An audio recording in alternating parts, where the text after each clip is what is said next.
जैसा कि आप सभी को ज्ञात है, जो व्यापारी वाले मामले में राम मेहर को रिकवर किया गया और आज कोर्ट में पेश करके उसकी रिमांड ली गई है 7 दिन की। जो प्रारंभिक पूछताछ में उससे जो चीज़ें आई हैं उसके बारे में मैं आपको जानकारी देना चाहता हूँ। राम मेहर ने इस जो सारा घटनाक्रम है, चूँकि ये कर्जे में था, इसके ऊपर 1-1.5 करोड़ का कर्जा था और इसने सोचा कि किस प्रकार से इस चंगुल से वो बाहर आए। उसको नुकसान हुआ फैक्ट्री में लॉकडाउन के बाद, तो उसने जुलाई में जो बीमे कराए थे और उसके बाद उसने जो अभी प्रारंभिक पूछताछ में उसने बताया कि उसने सोचा था कि मैं या तो आत्महत्या कर लूँगा या किसी तरीके से अपनी डेथ दिखा के, और मतलब मेरे परिवार का कर्जा चुकता हो जाएगा और फिर ये सारी जो मेरी परेशानियां हैं वो हल हो जाएंगी। लेकिन उसके बाद उसने ये मन बनाया और कि किसी प्रकार से अपनी जो डेथ का एक ड्रामा रचा जाए और क्लेम भी मिल जाए घर वालों को, कर्जा वो चुका सके और वो अपनी एक अलग ज़िंदगी शुरू कर सके। तो इसी घटनाक्रम में जो प्रारंभिक पूछताछ अभी तक राम मेहर से हुई है, उसने ये बताया है कि 6 तारीख को उसने ये पैसे वगैरह जो निकलवाए हैं, पैसे वगैरह निकलवा के, जैसा कि आपको पहले बताया गया था, एक्सिस बैंक से जो टोटल अमाउंट करीब 11 लाख का था वो उसने निकलवाए हैं। और उसके बाद ये शाम को जो घटनाक्रम जब शुरू होता है, शाम को ये शराब पीने के लिए अपनी गाड़ी से जाता है अपने डाटा गांव में, और वहाँ पर इसको एक व्यक्ति मिलता है। उसके साथ ये दोनों वहाँ पर बैठकर शराब पीते हैं और फिर ये आगे कहीं जाते हैं ठेके पे, फिर वहाँ पर भी शराब पीते हैं और इस प्रकार इनको शराब पीते पीते काफ़ी 2-3 घंटे हो जाते हैं। और उसके बाद जब इनकी गाड़ी जो रोड है जहाँ पर ये मिली है वहाँ पर भी ये बैठकर शराब पी रहे होते हैं।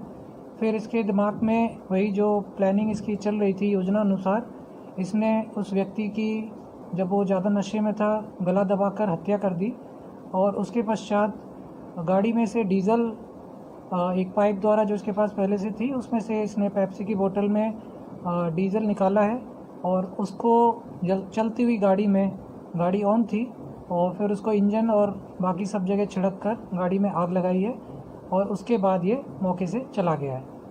तो आगे का जो घटनाक्रम है उसमें ये काफ़ी देर तक ढाणी कुतुबपुर तक ये 15 किलोमीटर करीब पैदल ये चल के आया है और उसमें काफ़ी टाइम लगा है इसको। जो 11 बजे करीब जो घटना हुई जो जलाने वाली, उसके बाद ये करीब सुबह 4:30 बजे तक ये वहाँ ढाणी कुतुबपुर में एक व्यक्ति के यहाँ इसने एक गाड़ी खड़ी कर रखी थी और वहाँ पर ये गाड़ी खड़ी थी और वहाँ पर फिर ये कुछ लोगों के साथ फिर ये आगे बिलासपुर और उधर मध्य प्रदेश छत्तीसगढ़ की तरफ ये निकला है।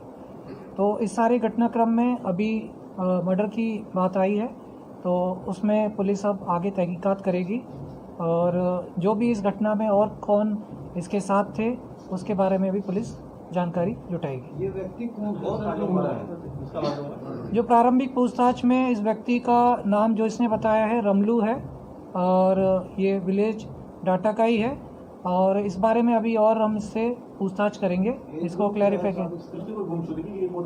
ये 28 साल की इसकी उम्र है, इसकी कोई गुमशुदगी की रिपोर्ट नहीं है। जो प्रारंभिक पूछताछ में अभी पता चला है ये भी शराब का आदी था और इसी प्रकार घर से बाहर ज़्यादातर रहता था, तो घर वालों ने भी ध्यान नहीं दिया, तो घर वाले भी ढूंढ रहे थे। तो और कोई गुमशुदगी की कोई एप्लीकेशन आई होगी तो उसकी भी हम अभी जांच पड़ताल करेंगे, कोई एप्लीकेशन थाने में आई है या नहीं। काम क्या करता था सर ये कोई काम नहीं करता था जो अभी तक आया कि ये शराब का आदी था। आपने बताया कि ये कुछ लोगों के साथ बिलासपुर गया, तो वो कुछ लोग कौन थे सर? इसके दोस्त थे, कहाँ थे? वो अभी जो प्रारंभिक पूछताछ में आया कि इसी की फैक्ट्री में कुछ लोग जो काम करते थे पहले, उन्हीं को इसने ये कह रखा था कि उनका जो कोई गांव है बिलासपुर में कि वहाँ पर मैं जाके खेती करूँगा, वहाँ पे मुझे ज़मीन खरीदनी है, इस प्रकार से उसने वो बता रखा था।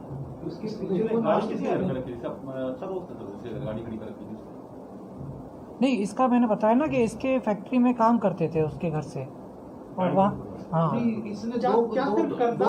एक गाड़ी जो इसके खुद के नाम थी वो गाड़ी इसने फूकी है, जो इंडिगो गाड़ी थी डीजल।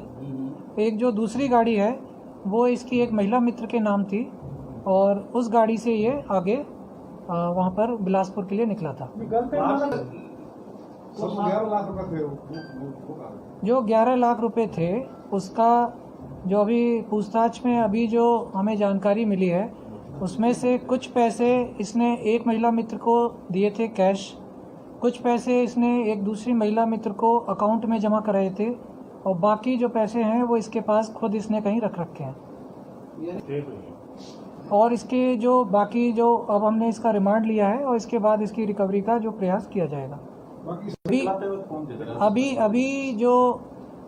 तक की जो पूछताछ हुई है उसमें सामने आया है इसका रोल, और बाकी किसी का रोल अभी कंफर्म नहीं है, तो वो पूछताछ के बाद ही हम आपको बताएं। इसके साथ की टेलीफोनिक कन्वर्सेशन जो रिकॉर्ड की गई थी, तो कह सकते हैं क्या वो इसमें इन्वॉल्व? अभी उसके बारे में अभी जांच की जाएगी, अभी उसके बारे में हम कुछ नहीं कह सकते।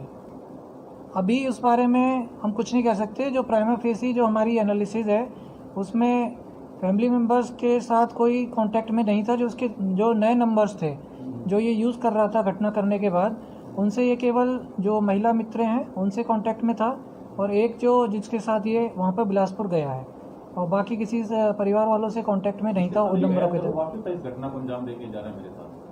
अभी तक जो पूछताछ में आया है उसमें उनको नहीं पता था, उनको हो सकता है बाद में पता चला हो। रमलू इसको पहले मारा गया है गला दबाकर, जो इसने अभी बताया है हमें, और उसके बाद इसने गाड़ी में और बॉडी में आग लगाई है।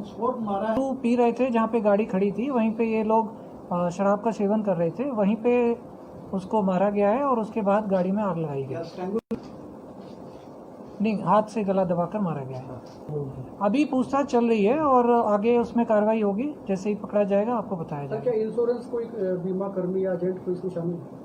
नहीं, अभी इस बारे में कोई जानकारी नहीं है उसमें। अब जैसे भी आगे कोई खुलासा होता है आपको बताया जाएगा।